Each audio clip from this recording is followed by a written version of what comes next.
The entire room burst into laughter when my father opened Grandpa's final letter and tossed my inheritance onto the table. A rusted key, an old leather notebook, and a faded photograph. "Congratulations," my mother said between laughs. "Looks like your grandfather left you a scavenger hunt." My older brother smirked. "Guess that's what happens when you're the family disappointment." 3 months later, those same people were standing outside my office, begging for a meeting. Because the joke inheritance they mocked had turned out to be worth millions. And Grandpa had known exactly what he was doing. Growing up, I was never the favorite. That title belonged to my brother, Ethan. Ethan played football. Ethan married young. Ethan worked in my father's construction company. Ethan followed the script. I didn't. I loved books more than sports.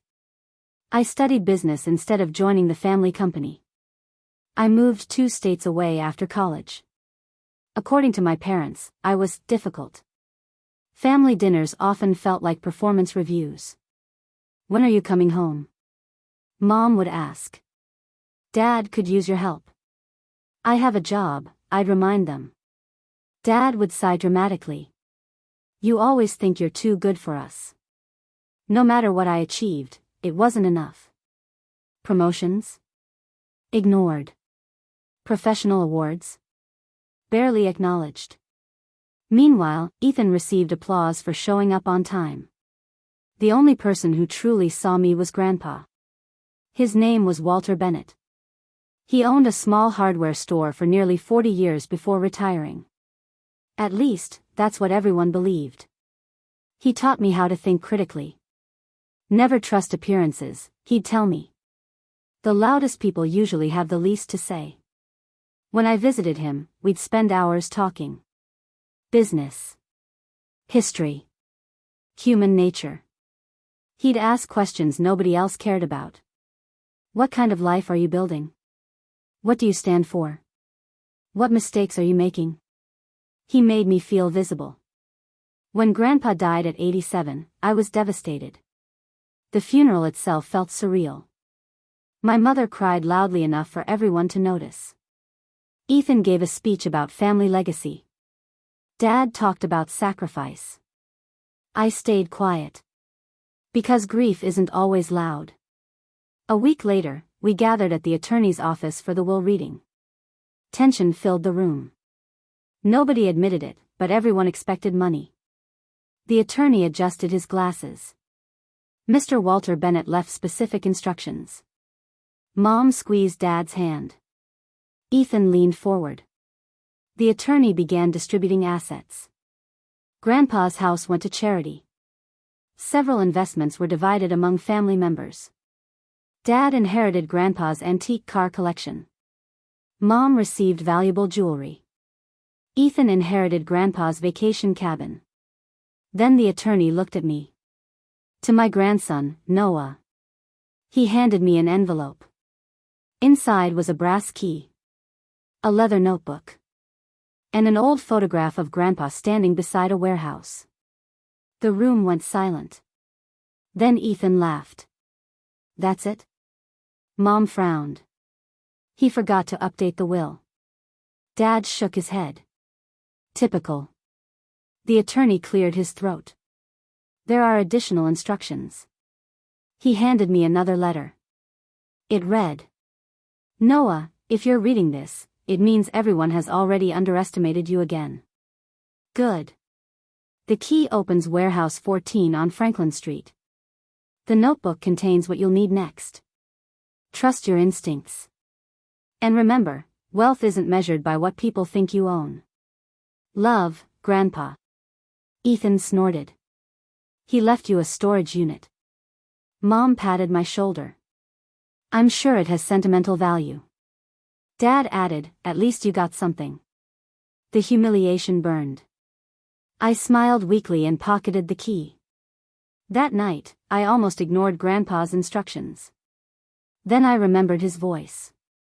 Never trust appearances. The warehouse sat in an industrial district I'd never visited. It looked abandoned.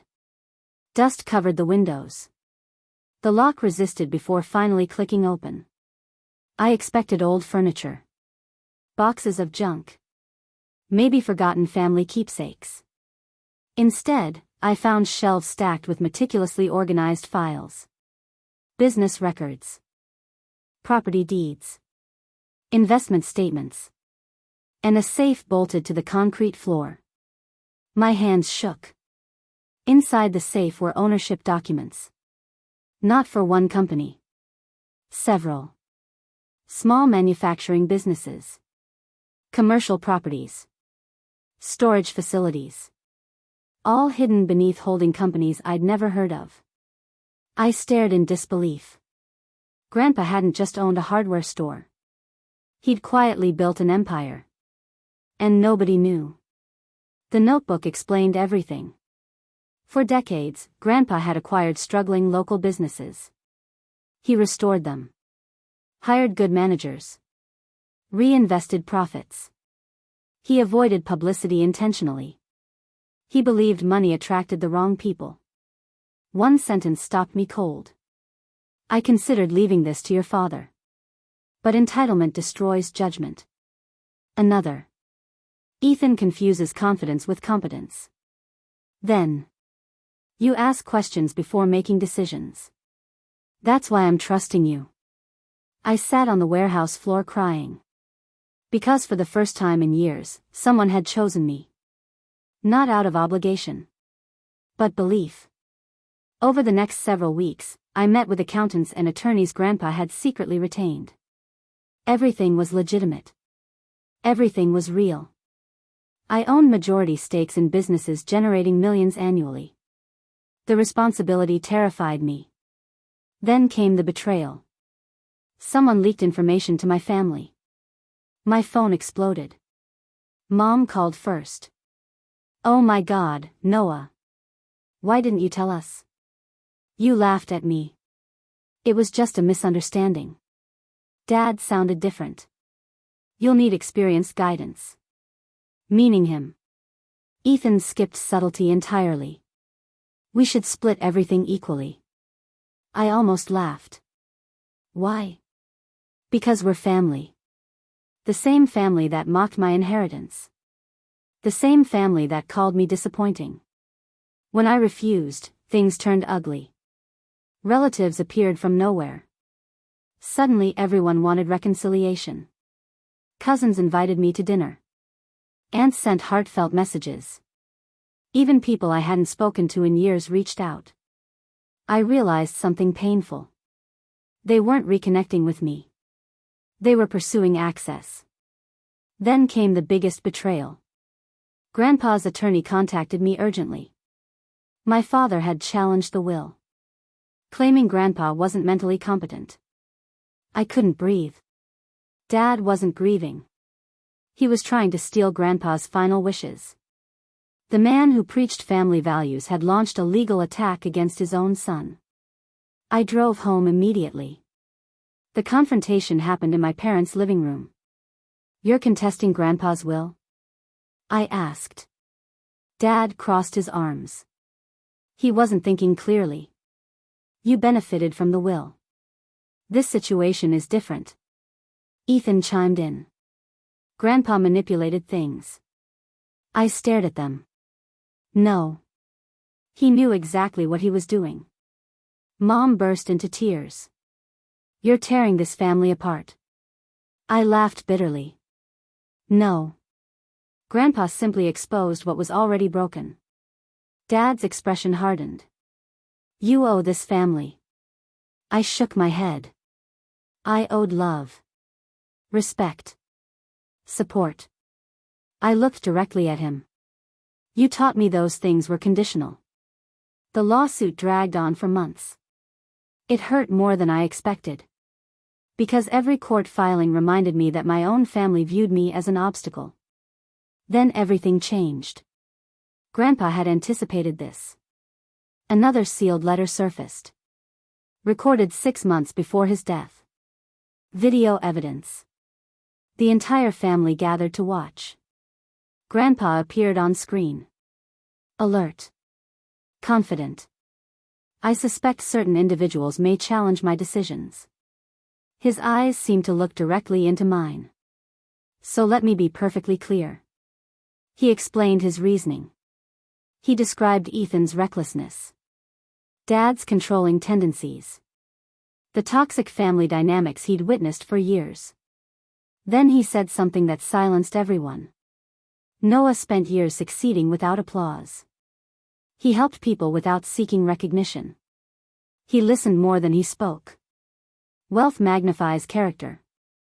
If you are angry with my decision, ask yourselves why I trusted him more. Mom began sobbing. Dad stared at the floor. Ethan walked out. The case collapsed immediately. Legally, everything belonged to me. But the victory felt complicated. Because I hadn't wanted war. I wanted family. Months later, karma arrived naturally. Dad's construction company faced financial trouble after several poor decisions. Ethan struggled after a failed business venture. The relatives who once criticized me disappeared. Meanwhile, I focused on honoring Grandpa's legacy. I expanded scholarship programs for employees' children. Improved working conditions. Invested in communities where the businesses operated. I made mistakes. I learned. I grew. One afternoon, Mom visited my office unexpectedly. She looked older. Smaller somehow. I failed you, she whispered. I remained silent. I thought pushing you would make you stronger. It made me feel invisible. Tears streamed down her face. I know. Dad never apologized directly.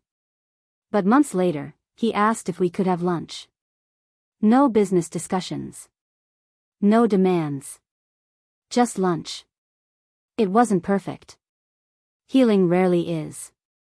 As for Ethan, our relationship remained distant. Sometimes love requires boundaries. A year after Grandpa's death, I returned to Warehouse 14. I stood alone among the shelves where everything had changed. I reread Grandpa's notebook. Near the end, I discovered a final message I'd somehow missed. Success is not revenge. It's freedom. Build a life so meaningful that resentment no longer fits inside it. I closed the notebook slowly. For years, I'd wanted my family to finally see my worth. Grandpa had given me something far greater. Permission to stop proving myself.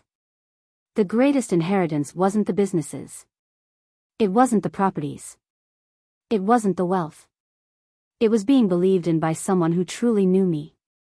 The people who mocked my inheritance thought Grandpa had left me a joke. Instead, he left me responsibility. Trust. Purpose. And the chance to become the person he always knew I could be.